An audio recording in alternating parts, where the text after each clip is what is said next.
We've already discussed the main motion producer, and that is the muscle. So let's get into the other structures necessary for motion. There's a saying we used a lot when I was a resident, which was arthro before osteo. This just means that if you're trying to do a large motion, an osteokinematic motion, you first need a joint that can move, arthrokinematic motion. If I want a door to open, it's only going to happen if the hinges are able to hinge. So if I want my hand to reach overhead, I need to first have a shoulder joint that moves to be able to actually get my arm up there. When thinking about joints, we aren't really talking about producing motion. We're really talking about allowing for motion to occur effectively. So is there a Goldilocks of motion? Thinking about the door, we can easily imagine having too little motion, but what about too much motion? Think about this. Think about a pole vaulter trying to run up and get over the bar. What is in the ground that is necessary for them to do this job? There's a little hole, right? If the hole doesn't exist, the pole wouldn't be able to actually fulcrum off anything. It would just slide out from underneath it. Once you get to a certain point, the pole slides out from underneath you because there's no restriction there.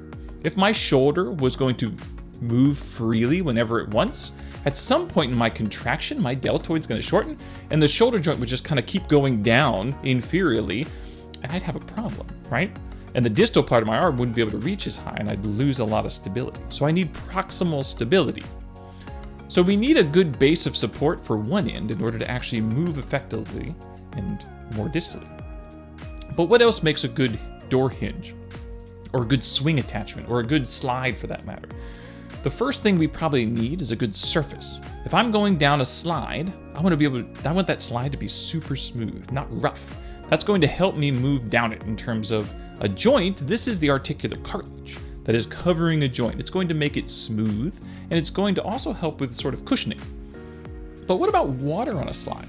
Well, let's give two examples. How well do I move down a slide if I'm at a theme park and there's gallons of water pouring down that slide? I go really fast. This is really reducing the potential friction. It's probably actually like lifting me slightly off the surface of the slide.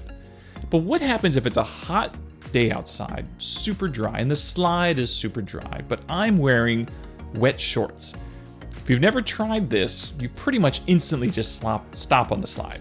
It actually makes it way worse. This is the articular cartilage creating this smoothness, this cushion, and the synovial fluid creates this lubrication and some slight space within the joint. So you want the right amount of lubrication with slight separation of the joint with a smooth surface. This is all creating a nice motion. But you also want some passive restraints that create the hinge so that you don't have excessive movement. In a way, these passive restraints are controlling the motion. You want good coaptation of a joint to hinge off of that joint. These passive restraints are the ligaments and the joint capsule. Most joints have a mid-range position they work really well in. These passive restraints have sort of a loose pack position. This is where their passive restraints are most slackened. They don't really start to kick in and tighten up until you start to move around and get farther out into your ranges. Now it controls that motion.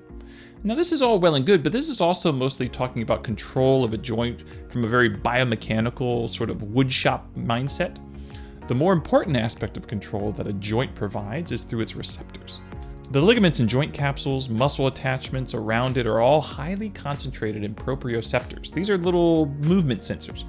They let you know about changes in pressure, changes in tension, changes in compression, all sorts of stuff. This information is not something you need to actually think about. Your body has a lot of automatic responses to these. The muscles start to act like a space shuttle in orbit. It starts to correct itself with little automatic movements based on these sensors that are firing or turning on and off. So yes, the muscles might do the controlling, but the information they are getting from the receptors and the sensors in the joint and in the tissues is incredibly important.